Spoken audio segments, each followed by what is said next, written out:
Good morning students. आज हम ninth class की सामाजिक विज्ञान का जो पार्ट हम पढ़ रहे हैं नाज़ीवाद और हिटलर का उदय पर चर्चा करेंगे। पहले दो लेसनों में हमने पढ़ चुके थे कि एक जाने माने डॉक्टर ने दूसरे विश्व युद्ध के बाद जैसे ही जर्मनी की हार होने की थी तो उसने आत्महत्या कर ली थी। उसको डर था कि कहीं वैसा ही बर्ताव उनके साथ मित्र राष्ट्र नहीं करेंगे जैसा उन्होंने अन्य लोगों के साथ किया। उसके अलावा हमने पहले दो वीडियो में जर्मनी की प्रथम विश्व युद्ध के बाद के हार के बाद उन पर लगाए गए आर्थिक कारणों के बारे में पढ़ा। कैसे जर्मनी अर्थव्यवस्था या आर्थिक के तौर पर और भी कमज़ोर हो गया और मित्र राष्ट्रों ने यहाँ पर हर्जाने के तौर पर कितने कर लगा दिए या उनका कितना क्षेत्र अपने क्षेत्र में मिला लिया। जर्मनी आर्थिक स्थिति में बहुत बुरी तरह पिछड़ता चला जा रहा था, तो इससे जर्मनी में विरोध हो गया। इसी स्थिति को संभालने के लिए अमेरिका ने जर्मनी का साथ दिया, लेकिन जैसे ही 1928 के दौरान आर्थिक मंदी आई, वॉल स्ट्रीट का जो शेयर था वो रातों रात गिर गया, तो जर्मनी को जो आर्थिक सहायता मिल रही थी वो भी रातों रात बंद हो गई। जर्मनी की मुद्रा का अवमूल्यन मार्केट वैल्यू लगातार गिरती चली जा रही थी, जो अप्रैल महीने में $24,000 के बराबर थी, वो दिसंबर तक जाते जाते लगभग 10 करोड़ के आसपास हो गई।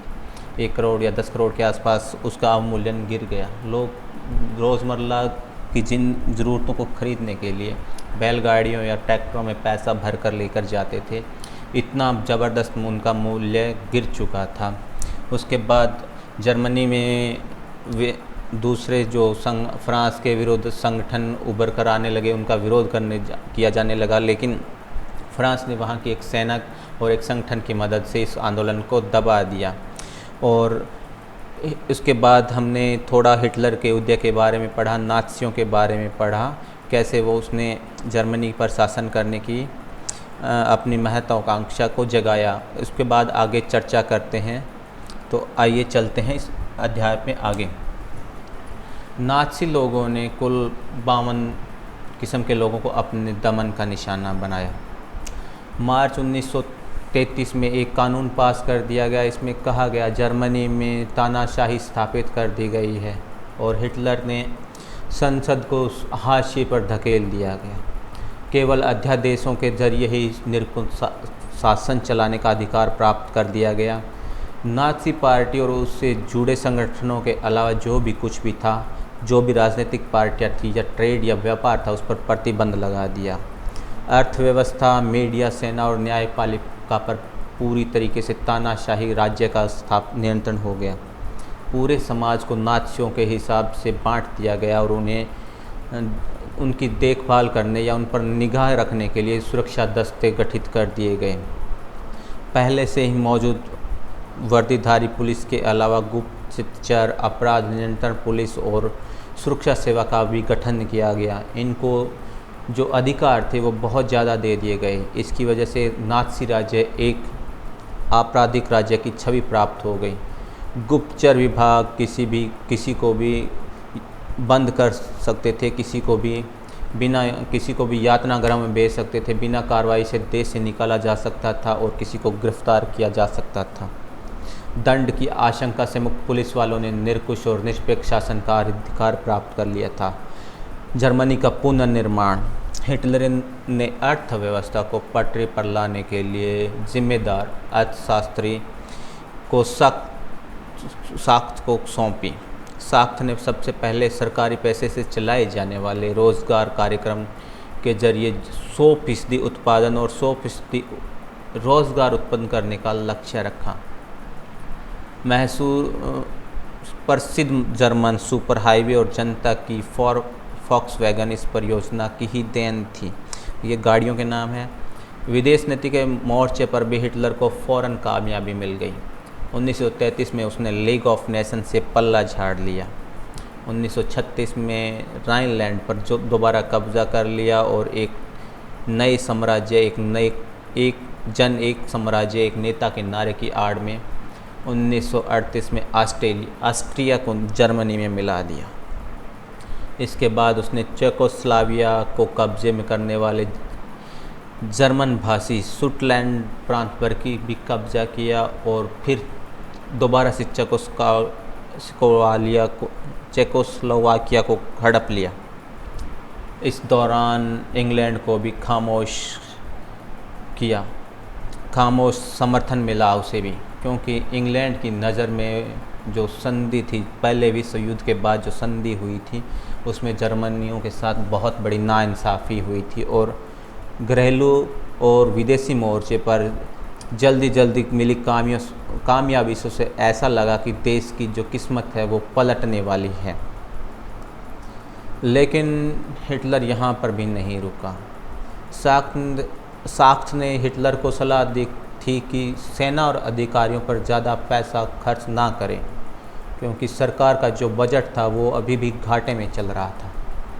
लेकिन नाज़ी जर्मन में एहतियात पसंद लोगों के लिए कोई जगह नहीं थी। साक्स को उनके पद से हटा दिया गया। हिटलर ने आर्थिक संकट से निकलने के लिए युद्ध का मार्ग चुना। वह अपनी देश की सीमाओं का विस्तार ज़्यादा से ज़्यादा कर संसाधन इकट्ठा करना चाहता था। इसको देखते हुए सितंबर 1939 में उसने पोलैंड पर हमला कर दिया और इसकी वजह से फ्रांस और इंग्लैंड के साथ उसका युद्ध हो गया।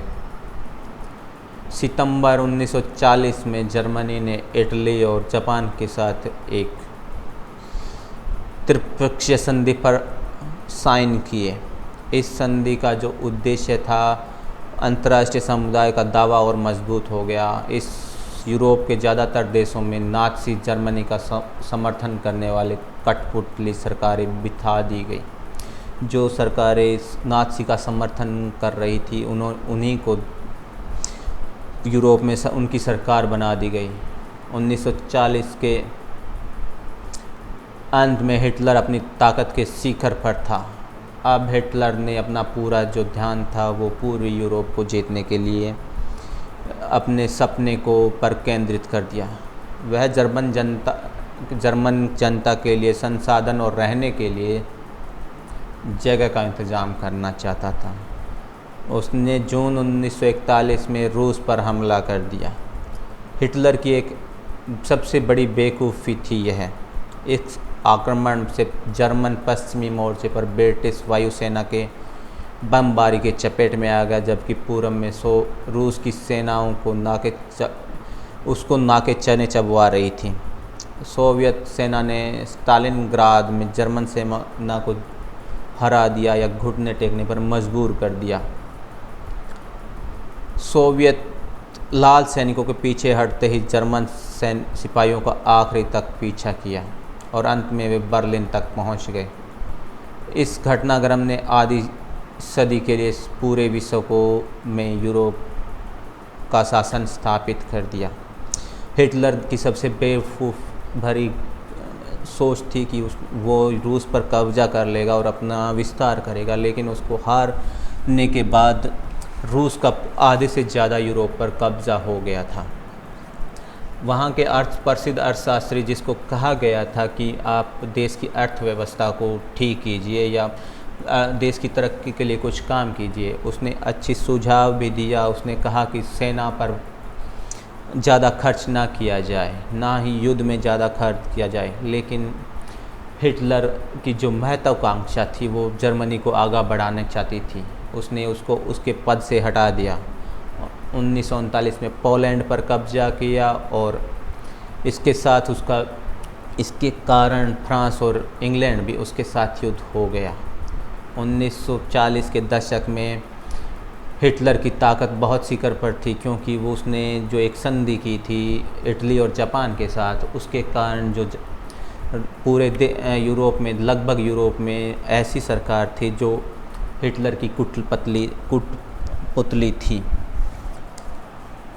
अमेरिका इस युद्ध से लगातार बचता रहा, क्योंकि पहले विश्व युद्ध में जो आर्थिक नुकसान हुआ था वो दोबारा से नहीं झेलना चाहता था, क्योंकि जो लंबे समय से दूर भी नहीं रह सकता। पूरा में जापान की ताकत फैलती चली जा रही थी। जापान की जो ताकत थी वो दिनों दिन बढ़ती जा रही थी। उसने फ्रेंच इंडो चाइना पर कब्ज़ा कर लिया। प्रशांत महासागर में अमेरिकी नौसैनिकों ठिकानों पर भी हमला करने की योजना बनाई। और जब हिटलर का समर्थन जापान को मिला और पर्ल हार्बर पर अमेरिकी ठिकानों पर बमबारी का निशाना बनाया तो दूसरे विश्व युद्ध में अमेरिका भी कूद पड़ा और युद्ध 1945 में मई 1945 में हिटलर की हार हुई और जापान पर परमाणु बम गिराने के साथ दूसरा विश्व युद्ध खत्म हुआ। दूसरे विश्व युद्ध के बारे में हम एक बार फिर हेलमुट और उसके पिता की कहानी पर लौटते हैं और इस दौरान नाज़ी जुल्मों की जो कहानी आई उसके बारे में भी हम पढ़ेंगे। नाज़ियों का विश्व के प्रति क्या सोचना था। नाज़ियों ने जो भी अपराध किए वे खास तरह की मूल मान्यताओं के तरह से संबंधित थे। उन नाज़ी विचारधारा हिटलर की ही विचारधारा थी। इस विचारधारा में सभी को बराबरी का हक नहीं था। वो केवल नस्ल के आधार पर खुद को बेहतर मानते थे और दूसरों को कम। इस नज़रिए में ब्लांड नीली आंखें वाले नॉर्डिक जर्मन आर्य जो थे वो सबसे ऊपर थे। एक नस्ल का नाम दिया या एक जात का नाम दिया है जो सबसे ऊपर था और यहूदी सबसे निचले पायदान पर आते थे। यहूदियों को नस्ल विरोधी और कट्टर शत्रु माना जाता था। बाकी तमाम समाजों को उनके बाहरी रंग रूप के आधार पर जर्मन आर्यों और यहूदियों के बीच में रखा गया। हिटलर की जो सोच थी वो चार्ल्स डार्विन और हर्बर्ट स्पेंसर जैसे विचारकों के सिद्धांत पर आधारित थी। डार्विन प्रकृति विज्ञानी थे। उन्होंने विकास और प्रकृति का चयन अवधारणा के जरिए पौधों और पशुओं की उत्पत्ति की व्याख्या का प्रयास किया। हर्बर्ट ने अति जीवनता का सिद्धांत जो लंबे सबसे योग्य है वही जिंदा बचेगा विचार दिया।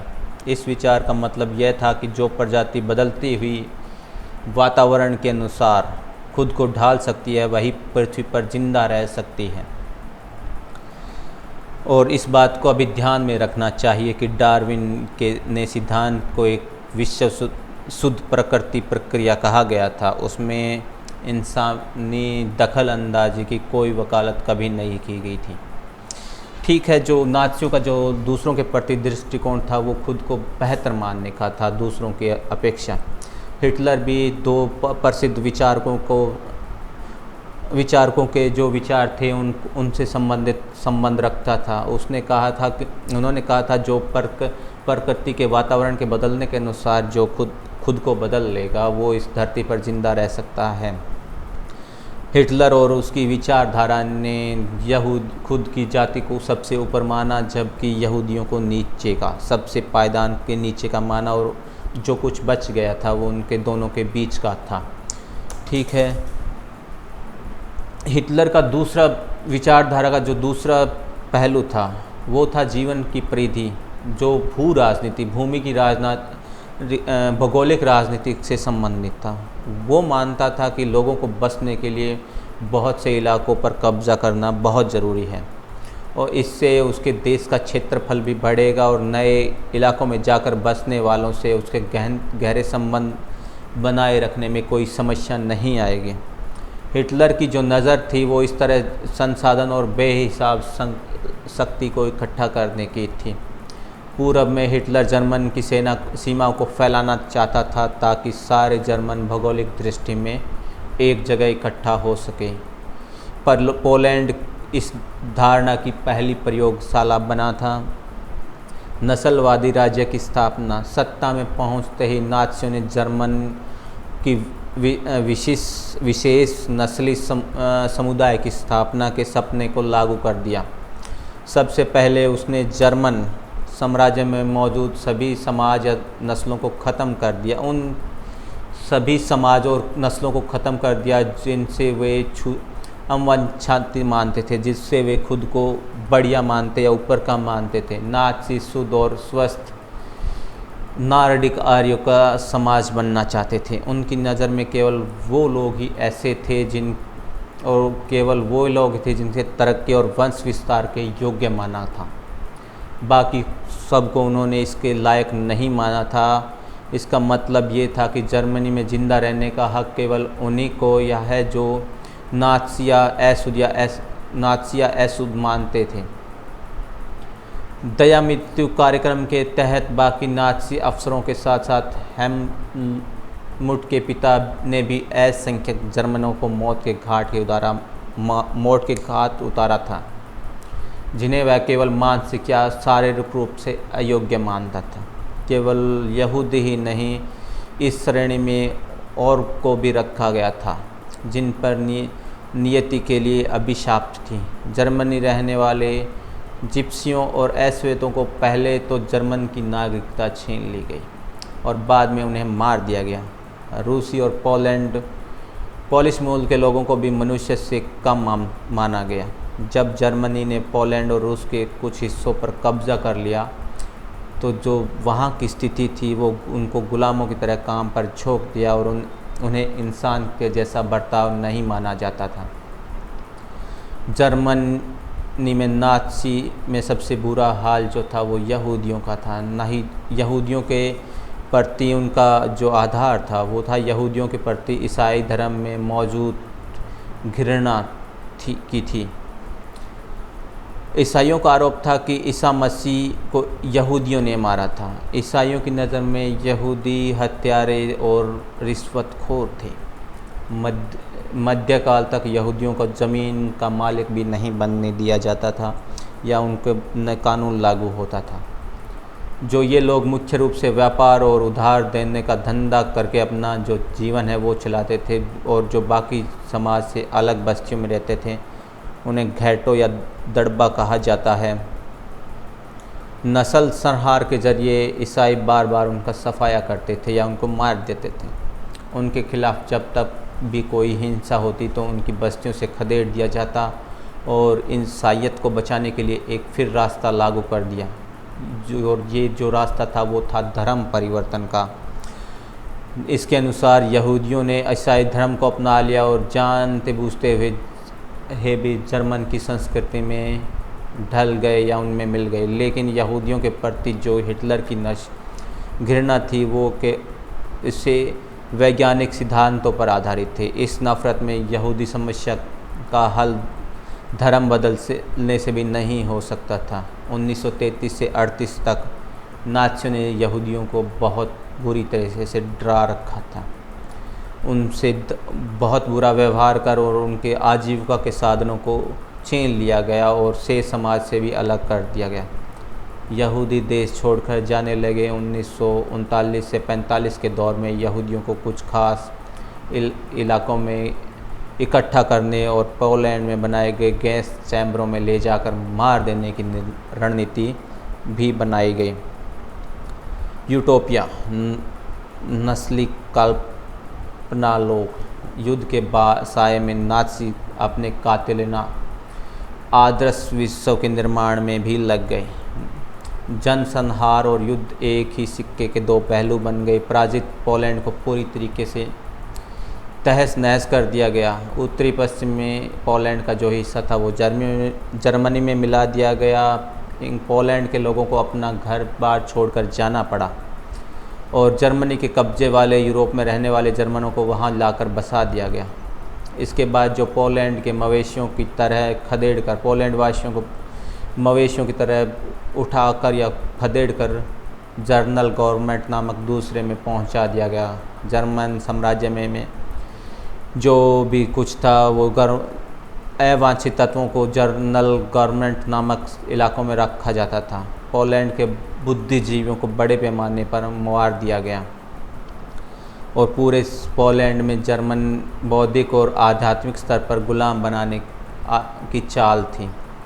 आर्य जैसे लगने वाले लोग पोलैंड के बच्चों को उनको माँ बाप से छीनकर जांच के लिए नस्ल विशेषज्ञों के पास पहुंचा दिया गया। अगर वो नस्ल में कामयाब हो जाते तो उन्हें जर्मन परिवारों में डाला जाता और नहीं होता तो उन्हें अनाथ आश्रम में मार डाल दिया जाता, जहाँ ज़्यादातर वो मर जाते। तो इस लेसन में हमने हिटलर के बारे में पढ़ा, कैसे उसने आप खुद की नस्ल को ऊपर रखा, कैसे अपने एक आदर्श यूटोपिया या कल्पना लोक के बारे में बताया है, जहाँ पर ये कहा गया है कि केवल एक नस्ल वाले लोग ही इस देश में रह सकते हैं। उनसे नीचे वाले लोगों को या तो उनके साथ बुरी तरीके से व्यवहार किया जाता था, उन्हें बहुत यातनाएं दी जाती थी, और बाकी जो बच गए उनको मार दिया जाता था, गैस चैम्बरों में ले जाकर पोलैंड में मार दिया जाता था। इस पार्ट में हमने पढ़ा कि रूस ने उत्तरी पश्चिमी पोलैंड पर भी कब्जा कर लिया, वहाँ से रहने वाले बुद्धिजीवों को मौत के घाट उतार दिया जाता। जो बच्चे थे उनको उनकी नस्ल को जांचने के लिए विशेषज्ञों के पास भेजा जाता। अगर वो अच्छी नस्ल या आर्य की नस्ल के होते तो उन्हें जर्मन परिवारों में डाला जाता, अगर नहीं होता तो उन्हें अनाथालयों में भेज दिया जाता, जहाँ पर आधे से ज़्यादातर मर जाते।